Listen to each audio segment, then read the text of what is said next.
Bon, excusez-nous, c'était la pause syndicale. On ne peut pas la refuser aux employés. Alors, j'avais fini pour ce qui en était de la Charte des droits et libertés. On va rentrer dans le code criminel. Nous autres, on est conscientes que l'institution s'expose à des sanctions, puis elle devra assumer les conséquences de ses choix si elle décide d'aller à l'encontre de certaines normes, dont celle du code criminel. On a quand même porté une attention particulière à ça. Alors, il y a un article de loi vraiment très important concernant l'acte de prostitution. Bon, en soi, la prostitution n'est pas illégale, mais tu as la loi C-36 qui est entrée en vigueur. Puis, ben, c'est totalement illégal pour une personne dans le fond, c'est le client qui n'a pas le droit de quémander les services. Fait que c'est pas la travailleuse du sexe qui serait dans une situation illégale, mais bien Monsieur T qui commet un acte illégal. Cette situation-là n'est pas juste délicate pour nous, mais aussi pour l'institution, comme j'ai dit, qui va répondre à ses choix. Puis finalement, par rapport à ça aussi, on voulait juste rassurer, nous autres, on est tenus par une règle de confidentialité. Fait que dans le cas où on accepterait, on dénoncerait pas vraiment... on comptait pas dire quoi que ce soit par rapport à ça, dénoncer M. T.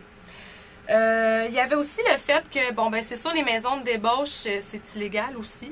Puis, on avait pensé, si ça se passait pas dans les murs de l'établissement, puis ailleurs, peut-être transporter M. T, mais non, on peut pas. Parce que dans le cas où on accepte, mais c'est ça, excusez. On peut pas le faire parce que c'est illégal de transporter une personne jusqu'à un endroit pour qu'elle reçoive les services.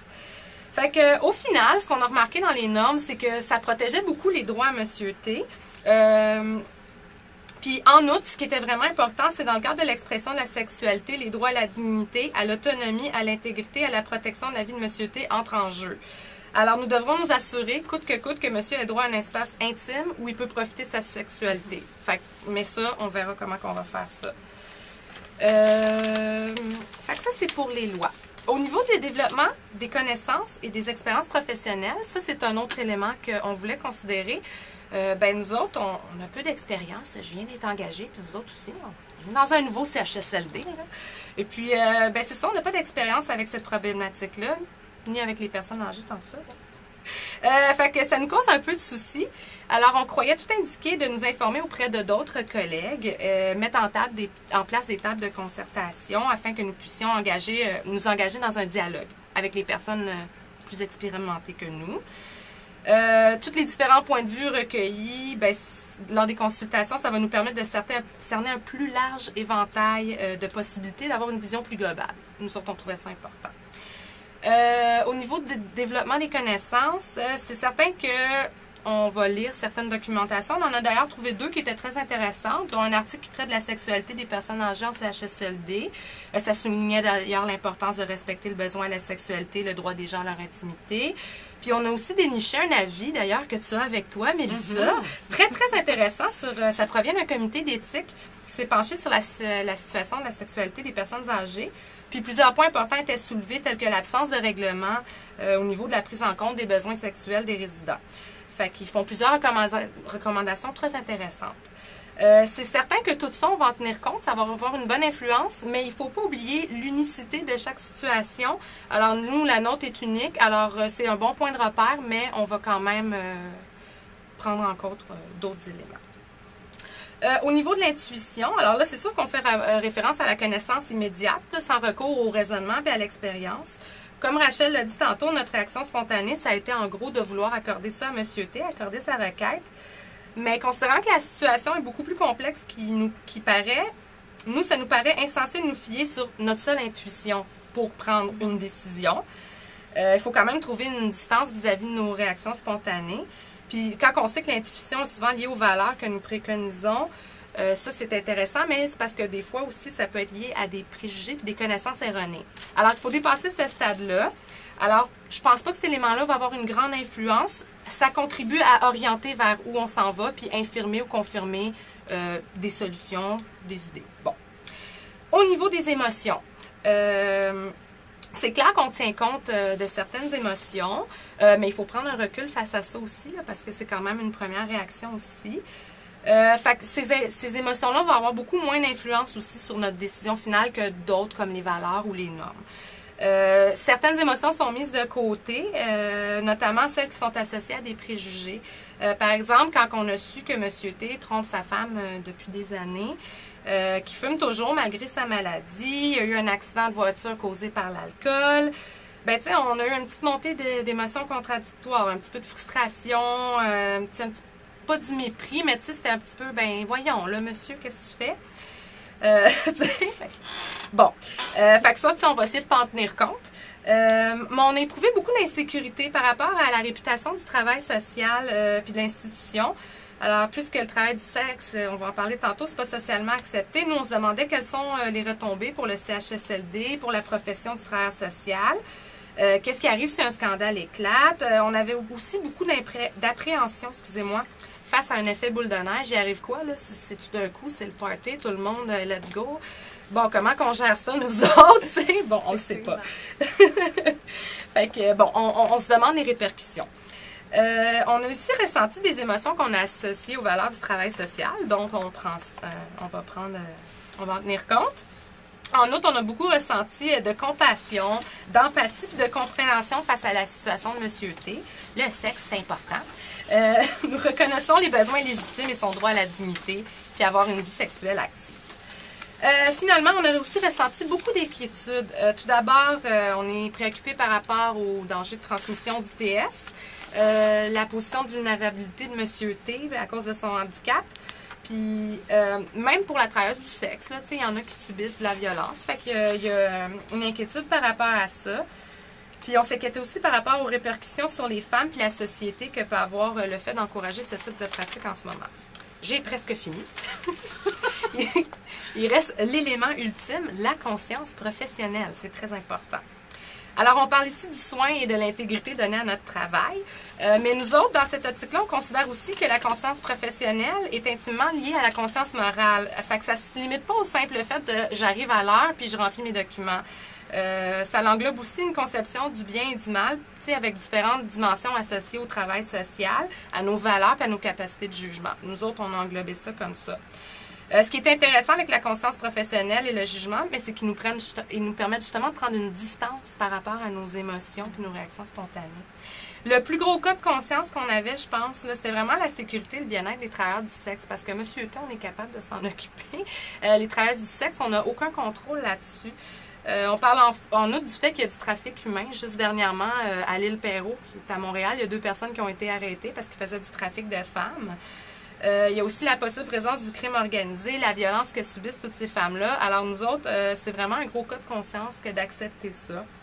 On se questionne, qu'est-ce qu'on sait de ces femmes-là auxquelles les résidents font appel? C'est quoi leurs conditions de travail? On veut-tu encourager de quelque manière que ce soit l'industrie du sexe en ce moment, comme c'est géré par le gouvernement? Puis la marchandisation du corps de la femme. C'est quoi les impacts sur ces femmes-là si une institution reconnue comme nous accepte officiellement?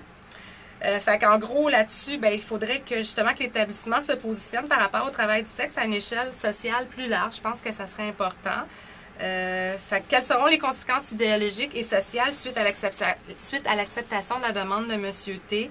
Les impacts au niveau de la profession, c'est tous des cas de conscience.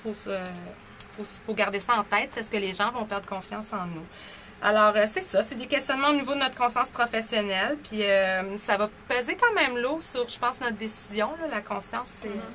Fait que c'est ça. Fait que c'était pour la partie des normes et tout. OK. Donc, c'est sûr que moi, je vais vous parler des valeurs en conflit. Donc, on est plusieurs acteurs impliqués. Donc, je pense que c'est important de prendre le temps de s'arrêter pour voir les valeurs qui entrent en contradiction pour être capable de prendre la décision la mieux éclairée. Donc, j'ai cerné les 3 acteurs principaux. Donc, Rachel, travailleuse sociale, le CHSLD en tant qu'établissement et Monsieur T. Donc, je vais vous parler des impacts possibles si on accepte ou on n'accepte pas. Donc, pour la travailleuse sociale, mais c'est sûr que Rachel est contre la prostitution, considère que c'est de l'exploitation des femmes. Donc, c'est clair que ça y fait un cas de conscience, là. La justice sociale, c'est une valeur qui est importante. Si elle dit oui, elle a peur de la réaction de ses autres collègues. Parce que, veut pas, c'est pas tout le monde qui est à l'aise avec la sexualité, encore moins avec la prostitution. Donc, elle a peur un peu de ses relations de travail suite à une décision favorable. Donc, la valeur en cause est la relation harmonieuse avec ses collègues de travail. Si Rachel dit non, par exemple, ça amène aussi un cas de conscience parce qu'elle ne respectera pas les valeurs inhérentes au travail social qui sont l'autodétermination, l'autonomie, la dignité, la tolérance, le respect de la vie privée. Donc, la valeur en cause étant l'intégrité professionnelle. Tu me comprends si bien, Mélissa. Si Rachel dit oui, il y a aussi le fait qu'elle se sent mal à l'aise vis-à-vis de Mme Tremblay, avec qui elle a une bonne relation là, depuis 6 mois. Elle est en train d'établir une relation de collaboration. Donc, c'est l'honnêteté, en fait, qui est prise en considération. Mm-hmm. Puis on le sait que dans notre culture organisationnelle, on prône une collaboration étroite avec les familles. Aussi, c'est sûr que Rachel a peur des conséquences légales reliées au fait d'encourager la prostitution. Bien, c'est sûr que ça met en cause son bien-être personnel parce qu'elle ne veut pas perdre son travail, elle ne veut pas aller en prison, elle a 3 enfants. Puis, on va te soutenir, tu es une bonne travailleuse sociale. C'est ça. Si Rachel dit oui, il y a aussi le fait qu'elle craint des possibles abus de la travailleuse du sexe envers M. Tremblay. C'est sûr qu'on a parlé plus à l'inverse tantôt, mais dans ce cas-là, M. Tremblay serait plutôt la personne vulnérable. Donc, il faut tenir en compte aussi de la valeur de protection. Bon, pour ce qui est de notre établissement, bien, c'est sûr qu'on a toujours peur que ça fasse scandale dans les journaux. Donc, la valeur qui est en cause ici, c'est la bonne image, la réputation du CHSLD. On est un établissement public. Si on dit non, par contre, on ne respecte pas les principes directeurs et notre mission première, qui est de fournir des soins de qualité, de respecter la dignité de la personne et tout ça. Donc, c'est ça. Si on dit oui, c'est clair que quand on parle de sexualité des personnes en perte d'autonomie, les familles souvent sont très, très, très réticentes. Donc, si il y avait des échos qui venaient aux oreilles des familles, bien, c'est clair qu'on pourrait s'exposer à des poursuites, à des plaintes. Encore là, notre réputation est en cause là-dedans. Si on dit oui, bien, ça a aussi des impacts sur les autres résidents. Comme je le disais tantôt, pour les membres du personnel, c'est pas tout le monde qui gère de la même manière la sexualité.